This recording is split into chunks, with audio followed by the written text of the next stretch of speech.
This is Ray's Small Bake. Today's my Gong Gong's birthday. If you don't know what that means, Gong Gong means grandpa. And we're gonna make a fruit tart.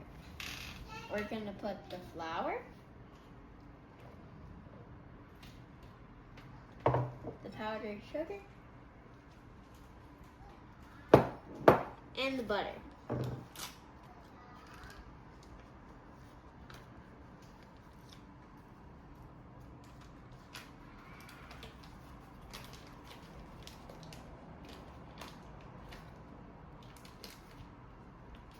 Now we mix.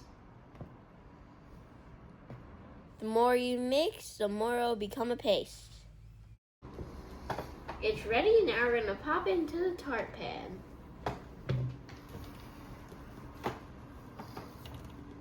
You wanna make sure the dough is flat, and now that's ready, we're gonna pop it in the oven and make a cream cheese filling.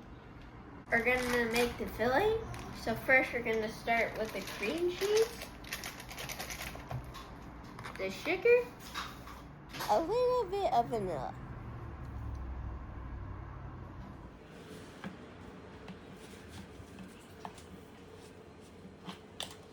It's hard at the start, but when you keep mixing it, it'll get easier. After this is done, we're gonna get our fruit sliced and washed.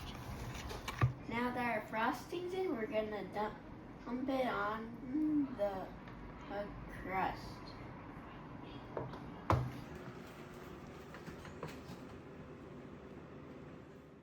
Now that we have our tart together, let's put on the fruits. We put kiwis because they're nice and bright. Now we're on to the next fruit. Strawberries. The strawberries look nice next to the kiwis. Go all the way around with your fruits and make it nice and pretty. Now for oranges. We like to pick juicy fruits. Now for our last fruits, blueberries and blackberries. Now it's time to wrap it up for my Gong Gong's birthday party. Like and subscribe for more ideas.